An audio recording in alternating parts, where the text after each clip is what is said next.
नमस्कार, मैं हूं सुनील कश्यप और आप देख रहे हैं द एबीपी न्यूज।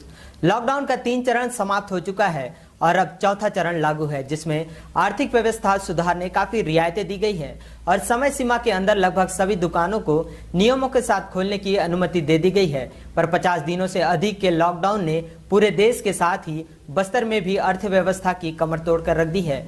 और इस लॉकडाउन के दौरान किस तरह से हालात उत्पन्न हुए और आगे हालातों में कैसे सुधार ला सकते हैं, इन बातों को बेहतर तरीके से समझने शहर के वरिष्ठ नागरिक व सीए योगेंद्र कौशिक हमारे साथ हैं। बस्तर की पोजीशन को देखते हुए लॉकडाउन के बाद बस्तर की क्या पोजीशन है और क्या पोजीशन हो सकती है।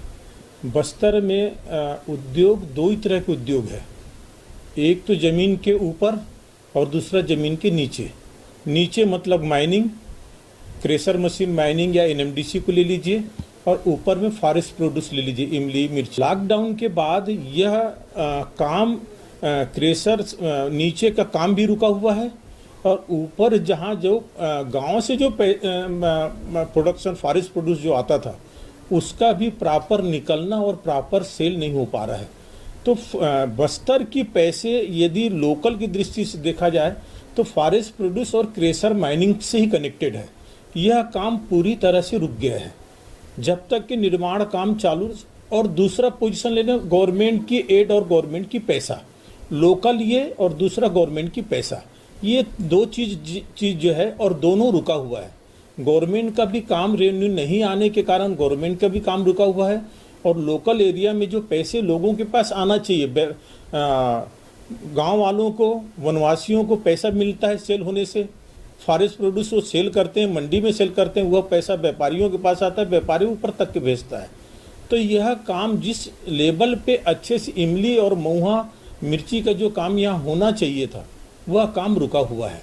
तो जब तक ये काम अच्छे पैमाने, क्योंकि यहाँ से सप्लाई केरल तक के, साउथ तक के पूरा जाता है इमली, और महुआ का भी प्रोडक्शन यहीं से जाता है। लोकल महुआ का एक ही उपयोग है, ड्रिंक्स के हिसाब से है, तो वो व्यवस्था यहीं से, महुआ के भी सेल यहीं से होता है। तो जब तक का ये ओपन नहीं होगा पूरी मार्केट पूरी तरह से हिंदुस्तान में, तब तक के फाइनेंशियली दिक्कत बस्तर की दृष्टि से होगा ही।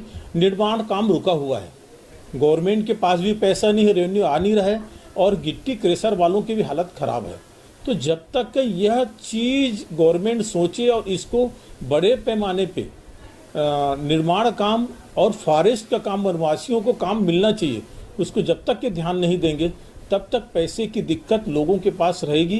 बिल्कुल सही है कि यहाँ काम करने वाले भी मिल नहीं सकते। यहाँ के लोग दूसरी चीज़ में एक्सपर्ट थे तो बाहर जाके काम करते थे, और बाहर वाले यहाँ का नगर नार का प्लांट ले लीजिए, क्रेशर प्लांट ले लीजिए, बाहर वाले के यहाँ आके काम करते थे।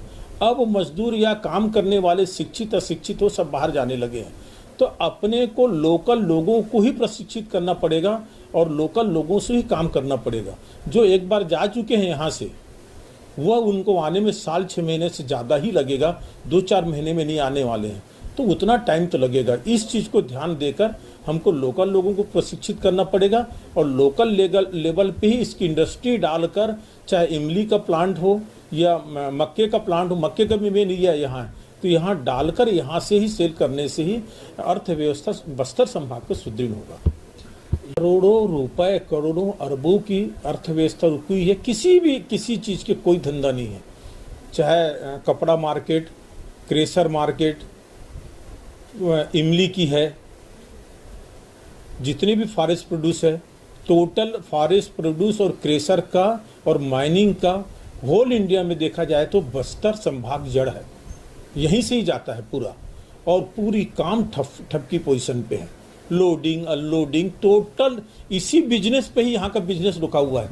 चावल दाल अनाज जो आता है और जाता है उसमें उतना नहीं है, मेन इसी के ऊपर यहाँ का बिजनेस है और यह बिजनेस रुका हुआ है। और ये बिजनेस को चालू करने के लिए और रूटीन में आने के लिए मुझे नहीं लगता कि इस फाइनेंशियल ईयर में हो पाएगा।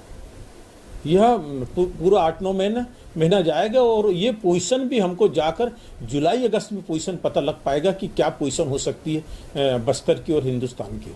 पूरे देश समेत बस्तर की अर्थव्यवस्था में भी सुधार लाने सरकार ने चौथे लॉकडाउन में रियायतें तो दी है, पर इसके साथ ही सरकार को और भी कवायदें करनी होगी ताकि जल्द से जल्द अर्थव्यवस्था पुरानी पटरी पर चलनी शुरू हो।